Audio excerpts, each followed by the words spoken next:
spray to use after you get killed? I don't think we can say that. Well, obviously the Heroes Heart spray, I just gotta establish dominance. My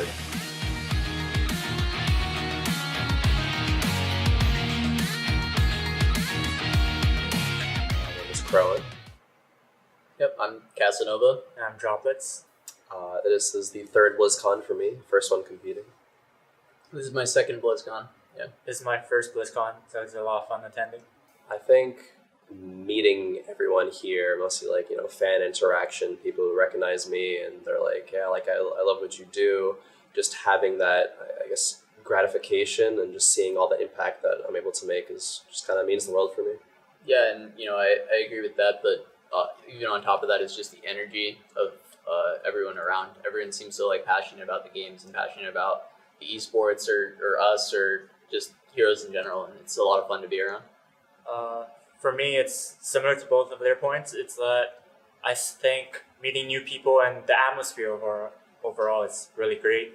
You kind of see everyone's dedication to the game and sort of feel that, there's actually people similar to what I think towards how I feel towards the game.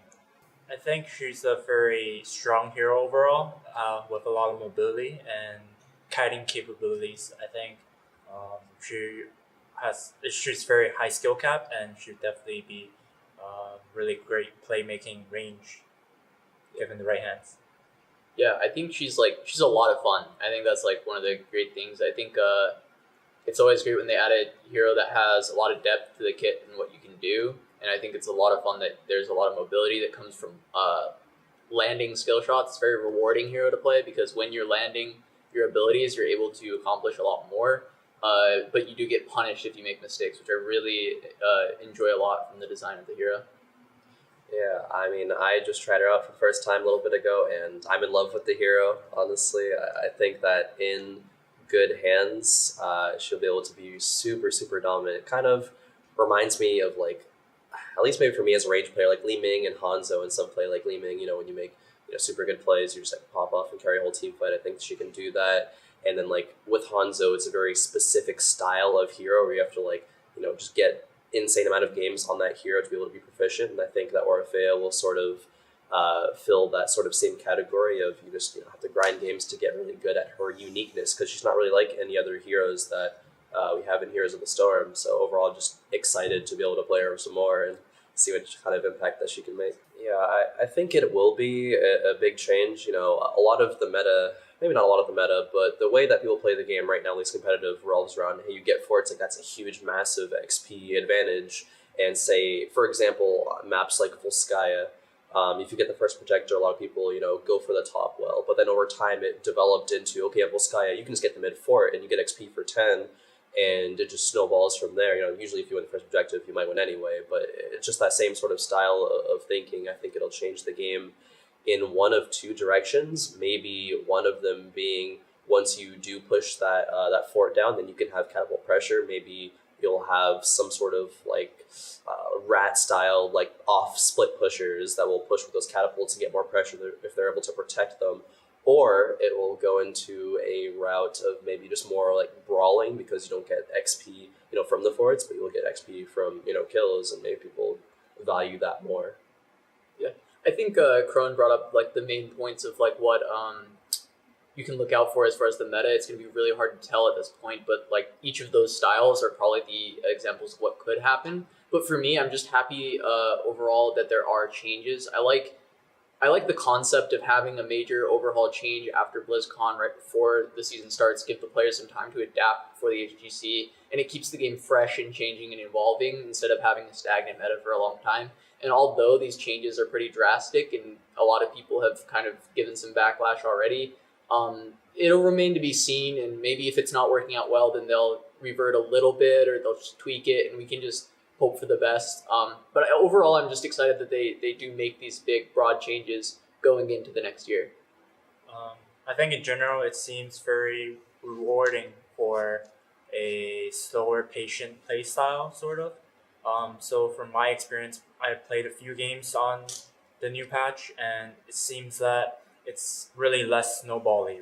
So it rewards teams for focusing on objectives and certain key moments and understanding when and where to push. For example, like a game on Tomb of Spider Queen. Let's say a team gets a first turn in and gets a lot, like maybe all the forts down. It's not that devastating anymore now that forts don't lose out on the. You don't lose. You don't give exp losing forts. So then, as long as you can maintain that similar talent advantage, talent, you're basically pretty fine on the game overall. I mean, I think while new hero stuff is exciting, something besides that stuck out to me was I actually personally have never played Warcraft 3. So having a reforged version of that to try to experience, for the first time, I think will be pretty cool. Yeah, I guess that's really it for me. I'm excited for the Warcraft 3 Reforged as well. I played a lot of Warcraft 3 growing up, and I played a lot of like custom games from Warcraft 3, so I think it'll be cool to see like the new revamped custom games. But also I'm just very excited that WoW Classic is like, they've got like dates and stuff, and it's coming soon, and I think that'll be a lot of fun to play, a lot of nostalgia factor.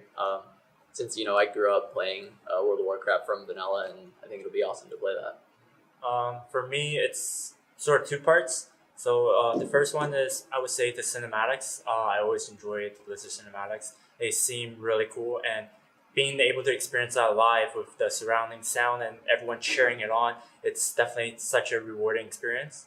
And then the second part would definitely be what Casa kind of talked about, where they're remastering a lot of their older traditional games. And for me, I came from a Warcraft 3 background as well, so I played a lot of custom games on it. I'm definitely very excited to see their rework.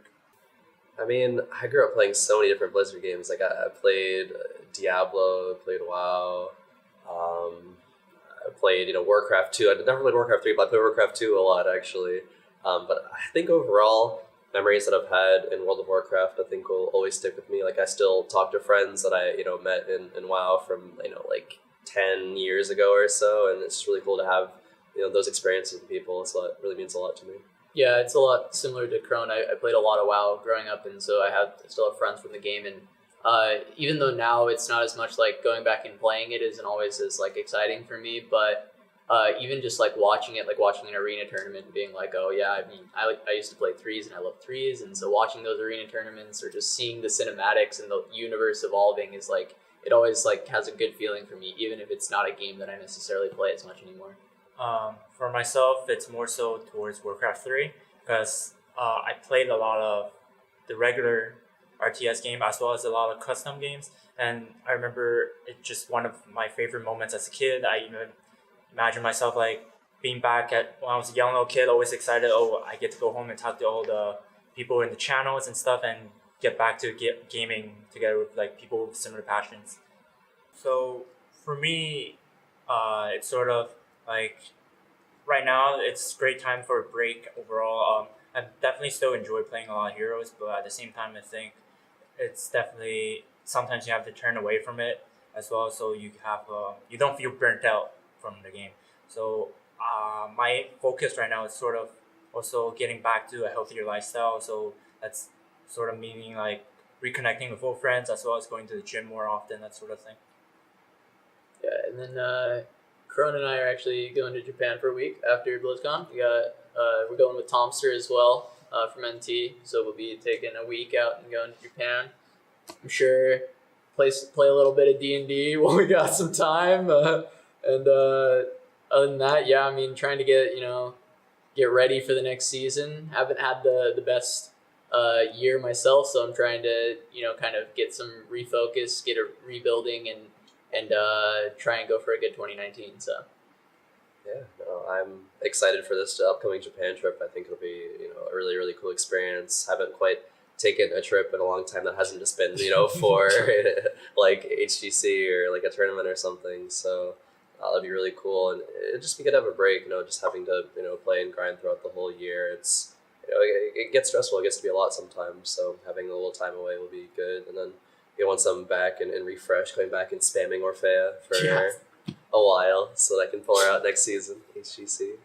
I think one of the major things that pushes me is seeing players that are better than me, and my competitive drive sort of gets me to be like, wow, like I want to be as good as that player. Like I want to be where that player is. See like even the last couple of years, being at BlizzCon but not playing here, just seeing the other teams and being like, wow, like I want to be on that stage one day. I want to be where they are, accomplish the things that they're accomplishing.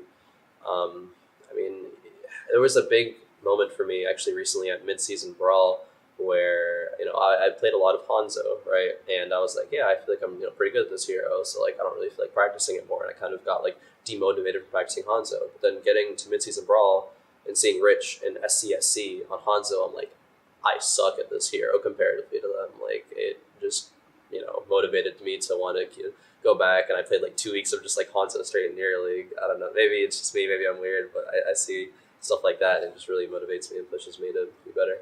Yeah, and it was kind of like a two-parter, but for the open players that are trying to like push and find their way in, I mean, always like play open division. If you're an amateur player, if you're in high GM, like play open division, because like that we like pro players do look and watch, and that's where we find scout a lot of talent for tryouts or anything like that. But as far as like what pushes me to be better, I mean, like coming to an event like this and like all I want to do, I want to play on the stage, I want to play in front of the crowd, the lights, the noise, everything. It's like such an energy that I want so badly, and it pushes me every day to just like force myself to keep playing and keep grinding and keep trying to get better, no matter what the obstacles come, no matter how hard it can be to get up and scrim for 8 hours and keep playing Hero League, no matter how bad matchmaking can be. It's just like that's what drives me, is I want to go play and I want to compete at the highest level. And just like Khroen said, like when you see people succeeding, doing stuff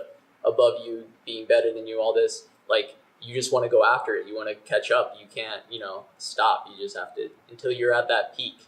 There's no stopping you. So my answer is kind of two parts as well. So starting off with what motivates me, it's more so like personally I hate to lose. So I always think that there's always room for improvement. I don't think there is a peak where you reach and you're satisfied. I think there's always even once you're on the very top, I still think there's room for improvement and knowing where to get better and that sort of thing. So that's always what motivates me. So especially watching players here and now, where I kind of want to see myself in the year. And going back to the open players, what I would say that I would recommend for them personally, since I came from open recently, was that I think a lot of them has a misunderstanding of how to approach becoming pro. So it's similar to how people should approach a job promotion, in the sense that if you just do the hard work and you're not the absolute best at doing the hard work, you still won't get recognized. There's still a certain portion where you should need to go out there and introduce yourself and sort of network. At the same time, you can also ask them for advice, which also helps them to improve as well. So not everybody has the luxury to have a lot of time to watch the open scene, especially I know a lot of pro players scrim like 8 hours, and then on top of that, some of them even stream for another 6 or something on top of that. So maybe they don't have a lot of additional time to, I need to scout out for new talent, that sort of thing. But if you are able to get in there and introduce yourself, and if they can keep them in, if you can make a good impression, basically, is that you'll always be at the back of their mind when trials come along. That's so true. If I could add on to that just a little bit, I think that two things that I'm thinking about, hearing this conversation is, for players who want to try to, maybe like rise up against open vision, maybe in the HEC one day, just to have goals. But, in addition to that, like start off, small, maybe like if it's just in Hero League, say there's a player, I myself, back when I played another game, I was like, okay, like I'm a silver player, but I have goals and I'm going to try to, reach them and climb.